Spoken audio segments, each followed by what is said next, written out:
sedikit nih tentang stabilitas. Ini kan apalagi kan mau pemilu ya Pak, 2024. Sebagai yang pernah di militer juga, lalu putra Bekasi, ada nggak sih Pak saran-saran Bapak untuk Bekasi? Apalagi menjelang pilpres mulai panas ya Pak? Baik Mbak ya, kalau kita bicara stabilitas sebenarnya kita harus meruntut dari atas ya, dari atas, bahwa memang implikasi dari sebuah kondisi ataupun stabilitas sebuah daerah dan cukup besar katakan sebuah negara, maka memang kita harus meruntut dari atas.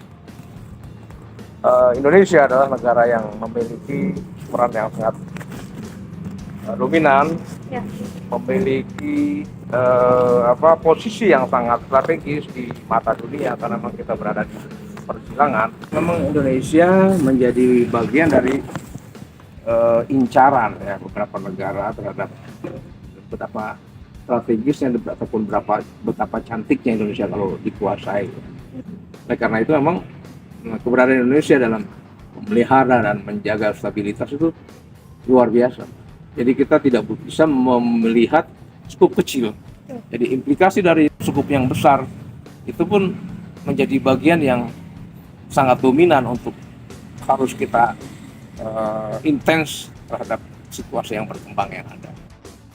Kita lihat bahwa stabilitas itu ada banyak segmennya ya. Stabilitas kita tidak bisa kita pandang dari satu sisi, itu merupakan sebuah implikasi ataupun muara ya.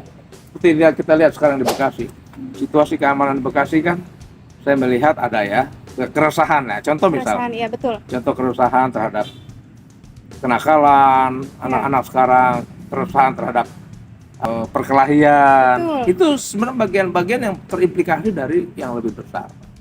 Bahwa stabilitas itu kita melihat dari pertama ya, stabilitas ideologi bagaimana yang berkembang di sebuah daerah kan, ataupun di sebuah negara. Bagaimana stabilitas politik, bagaimana stabilitas ekonomi yang ada di negara, di wilayah kita ini kan, dalam skup besar di negara kita. Bagaimana pengaruhnya terhadap sosial, kehidupan sosial, budaya ya.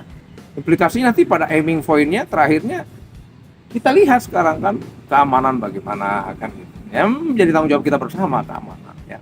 Bagaimana yang saya katakan tadi, bagaimana ya sekarang prihatinkan sekarang perkelahian, pencurian, itu sebuah bagian dari implikasi yang besar tadi. Maka terjadilah hal-hal seperti itu. Jadi ingin saya katakan semua yang ada ini merupakan suatu dampak, akibat, dan implikasi dari keadaan-keadaan yang lebih besar. Maka kita sebagai bagian kecil dari sebuah negara atau komponen yang ada yang di Bekasi ini katakan, maka itu tidak akan pernah lepas untuk berpikir yang lebih besar, skup yang lebih besar.